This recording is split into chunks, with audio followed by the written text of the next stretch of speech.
you have to start from now taking into consideration in the urban any planning for new settlements. You have to take into consideration the flooding, flood risk management. Put your regulations, your buffer zone, in order not to pay. This is the no-cost solution, is to start not, don't build anything in the floodplain. So when the flood is coming, it will have its path safely without interruption from humans. So this is what we should take into consideration in the future.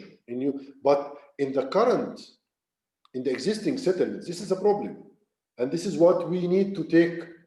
How can we accommodate the level of risk of flooding compared to the budget needed for protection? And this is a trade-off that you have to, as a technician, to try to convince the decision maker to endorse the budget needed for protection based on the analysis and the estimation of the results and the expected losses that may happen in this kind of flooding. So the key issue is how to study the flood and present it in a monetary and health impact on humans, impact on properties, impact on the national GDP, and then you can convince the decision makers to endorse the money needed for that.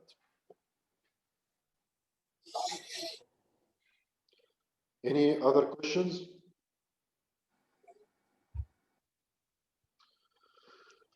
Okay, I think if Mary is here.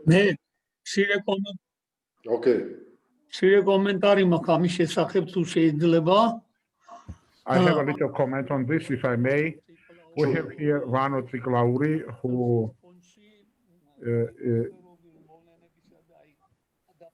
is an Adaptation Fund and is manager for Adaptation Fund.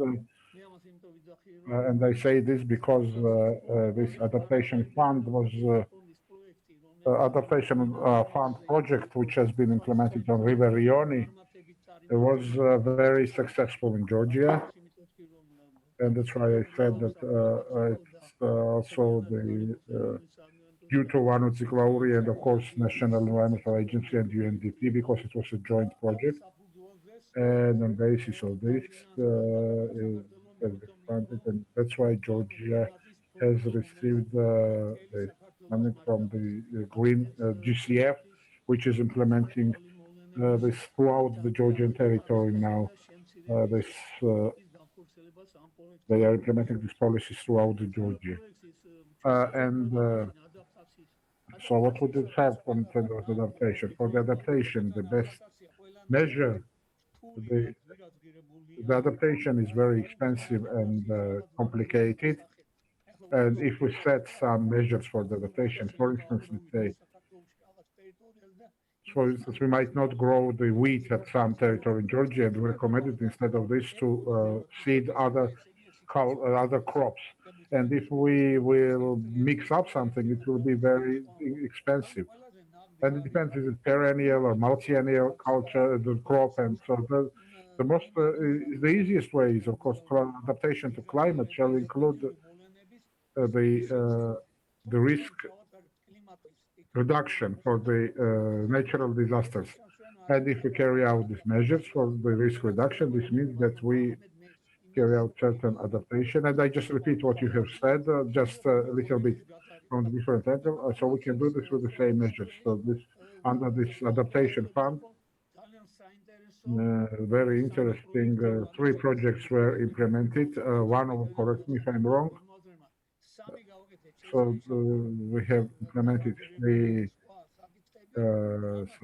enforcement, bank enforcement, etc., which actually condition the success of this project. That's what I wanted to comment, and that's why I want to add that since we are finishing today, not to have to speak the second time, since we are finishing training, I want to thank the project management, Mr. Ahmed, who has actually taken such a big burden throughout this work. And also I want to mention that he managed to also, the Iraqi Maghrebis also made very good presentation. I also wanted to mention this, and I want to thank all the participants.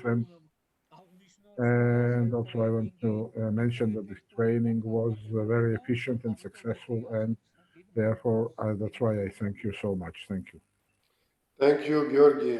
Thank you very much for your interventions and the contribution. Also, you are contributing to the success of this training actually by your interventions. So thank you for that. And thanks for everybody attending this 2 days trainings. And I hope that we were able to provide some useful information.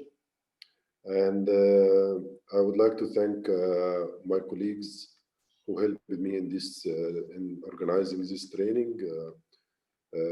Mary, the Chief Executive Officer of the project, for her support and contribution, and for Makka Jukaledzi, our national coordinator, who were organizing all this training, and also Lana Magalidzi, our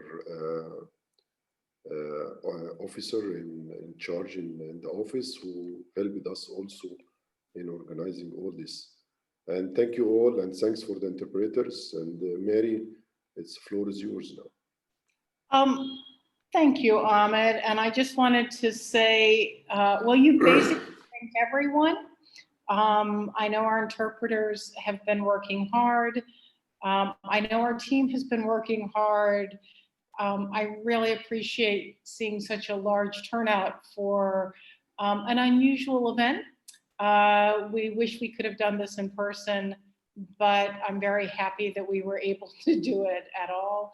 And most of all, I really want to thank Ahmed for your great time and effort and dedication to this. As always, you remain a wonderful mentor and guide for all of us. And thank you so much for all you have done here with this training and with the project. So thank you all very much. Thank you. Thank See you. Thanks a lot. Thank you. you. This will be available online in the near future. Yes. Exactly. Yes. Thank you to everybody. Yes. And please stay safe, everyone. Thank you. Bye. Bye. Bye-bye.